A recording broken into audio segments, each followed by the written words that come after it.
What's good, YouTube, and welcome to the house. I have a jam-packed market watch today between Duel Overload pre-sales going up on tier 0, as well as tons of cards spiking up over the weekend, and a couple of penny stocks I want you guys to check out. There's a lot going on, including a new sponsor launching their card game that I want you guys to check out, not just because they're paying me whenever you do go ahead and check out, but because I think it's really freaking awesome. Let's get into it, starting with Duel Overload having some of its fallouts already. We saw a buyout on Weistrix, which made me really apprehensive to talk about anything fairly evaluated in the set. When I'm like, yeah, this seems like an okay deal, people are jumping on board on it, and Weistrix already fell out. We saw it at $18 trying to hold the line. We saw it at $8 trying to hold the line. Already cut under half between Chow Productions and Yu-Gi-Oh! Black Market going in towards the 370 mark, and then the next ones are 5s. Now, this is funny because when we look at this, people are starting to realize, yeah, there's going to be a lot of sellers undercutting each other.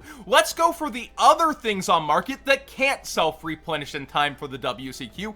We see 4 Strix bought out to the point of $16 for the ultra rare and the secret towards 30. I didn't think this could respike. When this was at 18, I was like, yeah, you better get this sooner than later. It'll probably head towards 12. Instead, this spiked further than I thought it could have, and then this went further up. I did not see this happening at all. It's pretty insane. Also, with the artifacts, we have the artifact link coming out. I think it is horrendously low in the Duel Overload set, but all the other vendors are evaluating it down towards $2 to $3.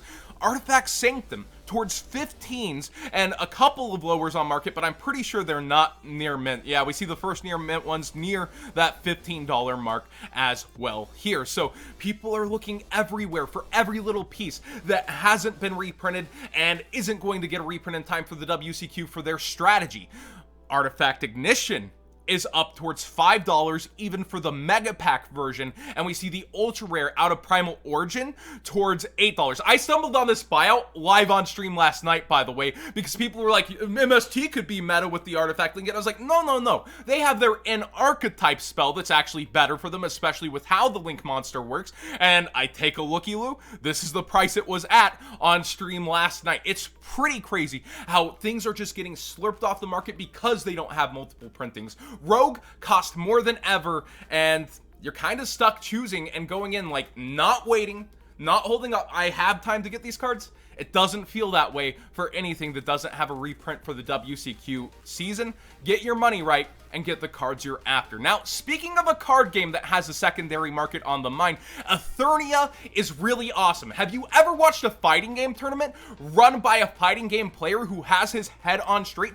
This truly reminds me of that, and using code WhatsGood10 whenever you check out, actually in the section Stuck Loading, you're gonna get $5 off each tier plus 10% off, and I'll get a hookup back whenever you do that. And I usually don't like Kickstarters, but this guy, I sat down, I talked to him, I vetted him, he's worked with artists in the community, he's put a lot of money behind this, and I like how this card game really does look. Everything about it screams he knows what he's doing. He knows how to appeal to the anime fan base, the ones who like the WoW art, and he told me, whenever you build a new game, if you're trying to be Magic the Gathering, you're just gonna be a worse Magic the Gathering. He has a resource system in this game. He also has something similar to an extra deck. He has multiple things going on. I just want you to check out this Kickstarter. So how this works is, actually every set he releases, you're gonna get full play sets of every card within that set, but they're gonna be common. He values the secondary market in trading card games, so there's gonna be tournament packs that do get fully retired, and they're gonna have holo upgrades and alter arts, so you never have to worry about not getting certain cards or having to overpay. You're gonna get every single card in the sets whenever you buy these sets, and the expansions will have full play sets as well. Living card games even typically like to short you 2 of this card or 1 of this card. Instead, you get everything. He's working with a lot of really great people, and every purchase actually goes back towards their tournament prize pools with no caps. He has his head on for their competitive community too, so every time there's a sale, a bit of that gets set aside. The first tournament's going to be a $5,000 tournament with the ability to continue to rise up, and it's going to continue to be like that. And let me see any other points here. He's going to focus both on competitive and casual equally. I actually forgot about this. This is cool. He's going to be doing a comic book series for this free. monthly. You can read the comic books, you can keep up. Every single card also has lore with their effects. I like that about it too. And he's just really worked in community. I like this. Go check it out. Again, it's a 30th. I love how many different things he's done, and it's so affordable to check it out. I think it's like $25 or less to actually even get in at the tier where you get your hands on the cards here. But you're going to be using, again, my code, and you're going to go in on the stuck loading page with the prices in the description below. Seriously, check this one out. Don't miss it. We're about to have also that kind of lull in the season with the WCQ, where from June until August, there's nothing to freaking do after the WCQ. 2 whole months. I remember when Pokemon X and Y took over my locals one time. So, like, this is something to try out during that dead season for sure, even though there's so much hype in the Yu-Gi-Oh market right now. Have something to do during the summer with your friends that's cheap. Jirak Aolo is getting bought out. This one's kind of funny. I feel like I missed the mark on this because I thought it got a reprint somewhere. Giant Rex was the card I was calling to end up spiking up for dinosaurs, but it's been Aolo time and time again. Konami, please just end this. Put it common in an OTS pack. Make nobody ever have to pay more than $5 for this card again. That would really be nice. But yeah, quantities are disappearing even from last night. It was towards 7, now it's towards 8, and you're paying a lot for a different dinosaur, baby. That's your tuner. Trickstar, the engine, is getting some looky-loos. I think this is an underestimated engine. It definitely goes in those kitchen sink decks, but is it worth the price point? I personally don't think so, but let me know if you think there's a reason that this is going to be really good moving forward, if there's some smoke behind this hype that's going on for it. Also, Tier 0 has their pre-sales up. Some of it versus the TCG market is overpriced, and they like to come in and evaluate sets and put things where they think they should be. So when you look on TCG Player, needle fiber is much cheaper. I call this being 35 plus whenever it would release if it was short printed. Vendors are undercutting each other to where this is $32 now. Verte Anaconda is similar for them, but they've actually got other things that are way underpriced. Infinite Impermanence, $15.84, and you can use code WATSGOOD5 in order to get yourself 5% off on their site. I feel like they're definitely underestimating this for the market. I feel like maybe they're overestimating Phantasme a little, but it's not too far off the American market. Like, with my code, obviously it's under. And so many cards feel underestimated for this. We saw Sign Up Mining get rebought out last night on stream. I didn't even push it. I was like, yeah, it's at the price it should be. And it disappeared while I was on stream. That's freaking crazy to me. They have Sign Up Minings for a much more reasonable price, $13, and then code What's Good 5, etc. But they have Weiss Tricks up. We saw earlier in this market watch down towards 3 and some change, where they say over in Europe this has just such a bigger demand they can't afford to list down there. So there's gonna be different pull rates probably. We look at Legendary Collection Kaiba, EU and USA have different pull rates. I'd be shocked if there aren't here. So they're just playing a bit of a safety net on certain cards, but then everything else is cheap, cheap, cheap. And of course, it's free shipping whenever you're going after that worldwide delivery over 50 pounds. But come over to the top corner. People constantly ask this and it doesn't appear on my screen, so now I get it a little more on why you guys don't see it so easily. Top corner, you're able to turn it to $signs if you're in the US. This set is crazy. We've never had this amount of time to look at a full set spoiler and have this many people go in early. I guarantee some of these will be underpriced. The question is finding which cards, like Celine. People were telling me there was no way Celine would be under $8 when I did my price evaluations. It's towards $3.30 already.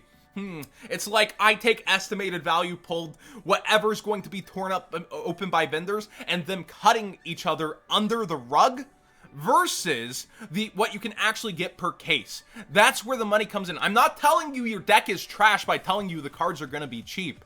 I'm looking at the entire set and what's pulled, what can be short printed, and I honestly didn't think of Celine as a possible short print whenever I talked about her price, and if she is, it could be very well up from here.